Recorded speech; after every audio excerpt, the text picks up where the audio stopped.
tal, hermanos? Una vez más con ustedes, agradecidos con Dios como siempre por tenerlos con nosotros en una semana más de gracia de Dios, de misericordia. Hoy estamos acá en otro set, en otro escenario, en medio de la naturaleza, agradecido con nuestra hermana, la productora, y nuestro asistente Oscar por, por tratar de darnos algo diferente todas las semanas. Hoy quiero compartir con ustedes una palabra que encontramos en San Mateo capítulo 16, del verso 13 al 18. Dice la palabra así: Viniendo Jesús a la región de Cesarea de Filipo, preguntó a sus discípulos diciendo: ¿Quién dicen los hombres que es el Hijo del Hombre? Ellos dijeron: uno Juan el Bautista, otros Elías, otros Jeremías o alguno de los profetas. Y él les dijo: ¿Y vosotros quién decís que soy yo? Respondiendo Simón Pedro dijo: Tú eres el Cristo, el Hijo del Dios viviente. Entonces él le respondió: Bienaventurado eres tú, Simón, hijo de Jonás, porque no te lo reveló ni carne ni sangre, sino mi Padre que está en los cielos. Y yo también te digo que tú eres Pedro, y sobre esta roca edificaré mi iglesia, y las puertas del Hades no prevalecerán contra ella. Es importante entender el trasfondo histórico y por qué Jesús llevó a los discípulos hasta esa ciudad. Permíteme hablarte un poquito sobre Cesarea. Cesarea de Filipo estaba a 32 kilómetros al norte del mar de Galilea y tenía varias cosas interesantes que nos hablan a nosotros del por qué Jesús lleva a sus discípulos hasta ese lugar para hacerles una pregunta tan trascendental y tan importante de lo que él quería hacer. Cesarea había sido nombrada la capital de la provincia por Herodes el Grande. Cesarea de Filipos era una ciudad importante en aquel tiempo. Herodes el Grande la había nombrado como la ciudad de donde él gobernaba. También Cesarea tenía varias características. Había sido también elegida como la sede del gobierno romano para Canaán. Entonces Cesarea era una ciudad sumamente importante en el aspecto político, pero no solo en el aspecto político, sino también en el aspecto religioso. Cesarea tenía un preponderante poder sobre la nación y sobre todos los habitantes. Era conocida como el trono del imperio infernal de los romanos, porque ahí ellos gobernaban desde ese lugar, imponiendo su poder, su dominio sobre el pueblo de Israel y su mano dura, la mano dura de hierro de los romanos sobre los pobres judíos.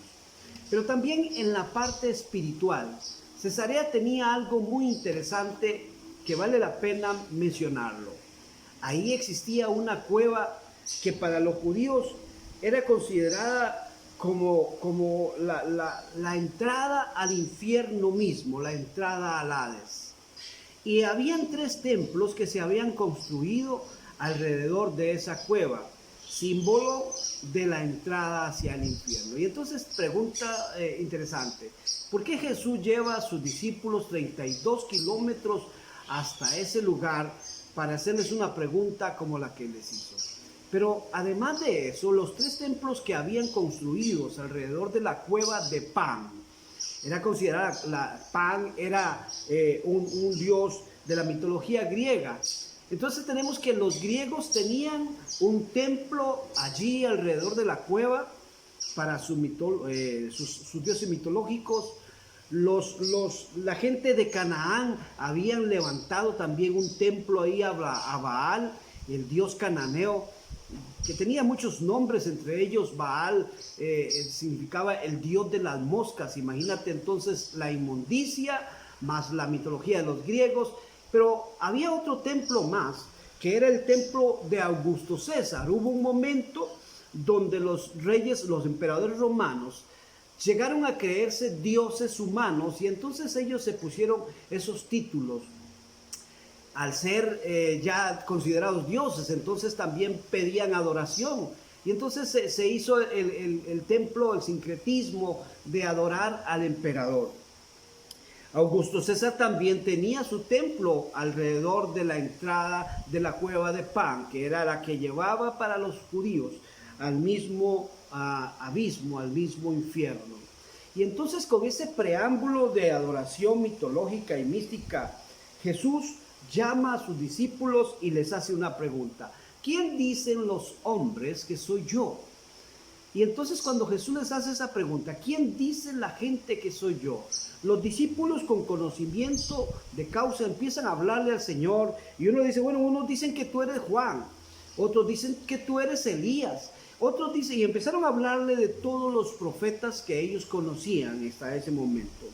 Jesús probablemente los miraba y movía la cabeza diciéndoles, no, tú eres Elías, no, tú eres Juan, no, tú eres... Empezaron a decirle todos los nombres conocidos, hasta que de un momento Jesús, en ese lugar tan lleno de misticismo y tan lleno de poder espiritual por la manifestación demoníaca que se movía, Cesarea era la ciudad más pecaminosa de los tiempos bíblicos. En ese mover donde estaban, en ese lugar donde cada uno de estos tenía su reino y aún era considerada la puerta del infierno, Jesús le dice a los discípulos, y ustedes dicen, ¿ustedes quién dicen que soy yo? Ahora estamos ante una situación interesante. No estaban más nombres para dar. No habían más conocimiento humano para externarle a Jesús una respuesta que fuera con la pregunta que el Señor hacía. Y entonces Pedro, Simón, que en ese momento ese es su nombre, Simón, le dice al Señor, tú eres el Cristo, el Hijo del Dios viviente. Hay dos cosas importantes aquí para mencionar. Primeramente, ante la carencia de conocimiento del humano, se necesita la revelación de Dios. Y Jesús tiene a sus discípulos en la cueva de Pan, frente a los 3 templos paganos de adoración, donde era considerada las puertas del infierno, y Cristo le dice a ellos prácticamente, ustedes necesito que me traigan en revelación ante todo esto que se mueve hacia la parte oscura del pecado y la maldad. ¿Quién soy yo que está con ustedes? Se necesitaba ahora no conocimiento humano, se necesitaba revelación de Dios. Y es entonces cuando Pedro le dice, tú eres el Cristo, el Hijo del Dios viviente. Tú eres el Mesías. Ante la cueva que representaba la entrada al infierno, Jesús le está diciendo, Simón le está diciendo en revelación a Cristo, tú eres el Hijo del Dios viviente que viene a esta tierra para implantar el reino de los cielos, en donde Satanás tiene su gobierno y su dominio. Y cuando Simón le dice eso, Jesús le dice una palabra, bienaventurado eres tú. Yo a ti te digo que tú eres Pedro. O sea, Jesús le cambia el nombre a Simón y le llama pequeña roca. Yo a ti te digo, en griego es Petros, yo a ti te digo que tú eres Pedro. Y sobre esta roca, hablando de él mismo, Jesús es la roca inconmovible de los siglos. Sobre esta roca yo edificaré mi iglesia. Mira qué tremendo esto. Yo edificaré mi iglesia aquí donde está el templo de Pan. Yo edificaré mi iglesia aquí donde está la entrada al Averno. Yo edificaré mi iglesia aquí donde Baal ha reinado. Aquí edificaré mi iglesia. Aquí donde el imperio romano a través de Augusto César ha puesto su templo para ser adorado. Aquí yo edificaré mi iglesia. Y ni siquiera las puertas del Hades, de las puertas del infierno, prevalecerán contra mi iglesia. Déjame decirte que en los primeros siglos de la iglesia cristiana hubo una persecución sistemática. 10 emperadores seguidos persiguieron la iglesia del Señor. Utilizaron toda clase de cosas para tratar de destruirla. Los romanos decían, para acusar a los cristianos, que referente a la Santa Cena, los cristianos metían un bebé recién nacido en un bollo de pan grande, gigante, y ponían a los nuevos convertidos a partir el pan. Cuando ellos partían el pan, mataban al bebé, y la forma para sostenerlos era, ahora sí, o se convierten al cristianismo o los acusamos ante los romanos de que ustedes mataron un bebé. Nada más descabellado, más burdo y más mentiroso que una obra del diablo como esa para venir en contra de la iglesia. Y al venir en contra de la iglesia del Señor, con cosas como esas, produjeron una persecución sistemática de parte del Imperio Romano contra la iglesia. Y a los hermanos los mataban de formas, de todas formas, los envolvían en cueros, se los echaban a los leones. Hubo un tiempo donde dice Heródoto que los leones estaban cansados de comer cristianos en Roma, en el Coliseo, se hacían fiestas todos los días donde la atracción era ver cómo los cristianos morían. Eran llevados a diferentes islas donde los sentaban en asientos de hierro, y cuando los barcos romanos llegaban hasta ahí, la gente del pueblo salía huyendo porque sabían que era lo que venía, y no soportaban el olor de carne humana quemándose. Todas esas cosas pasaron los cristianos en el primer siglo. Los llevaban, los echaban a los osos, los amarraban, les soltaban toros, les echaban leones. Muchas cosas y muchas formas utilizó Satanás para tratar de parar la iglesia de Jesucristo. Pero déjame decirte que han pasado 2000 años y no ha podido el enemigo parar la obra del Señor. Todavía estamos aquí, tanto así que hubo un momento donde los mismos cristianos dijeron: estamos en el pueblo, estamos en el Senado, estamos en el Palacio de Roma, porque a un mismo emperador se convirtió, entre comillas, Constantino, a Jesucristo. Dios ha conquistado el mundo.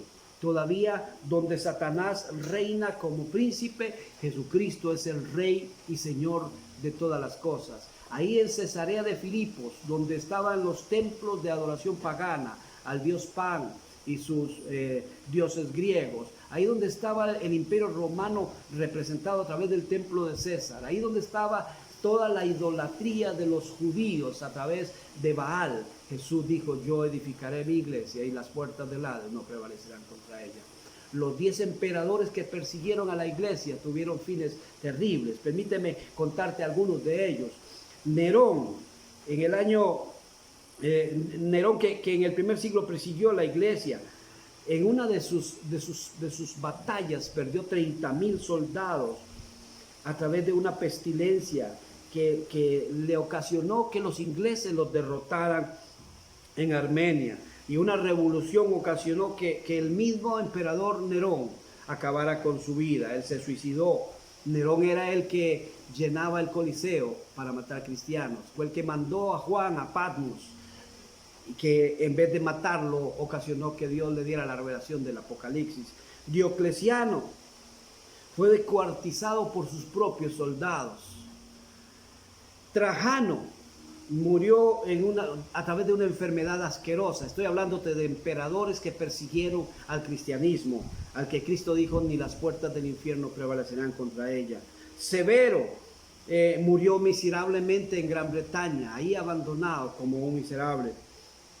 Maximus fue cortado en pedazos junto a su hijo.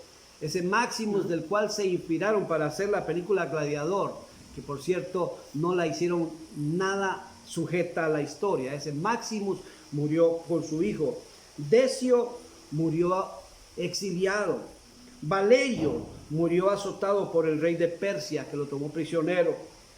Diocleciano se envenenó. Maximiano se ahorcó. Ese fue el fin de 10 emperadores que persiguieron la iglesia de Jesucristo en los primeros siglos. Jesús dijo: yo edificaré mi iglesia donde reina Satanás, y ni las puertas del infierno prevalecerán contra ella. Todavía estamos aquí, hermano amado, esperando la venida de ese mismo Cristo que edificó la iglesia, que dijo: yo voy a volver por ustedes. Estamos a las puertas de la venida de Jesús, así es que yo te insto. Han pasado 2000 años, sigue caminando. Pronto el que dijo que vendría, vendrá por nosotros. Te bendigo y sigue siendo parte de esta iglesia eterna que Cristo, nuestro Señor, fundó para siempre.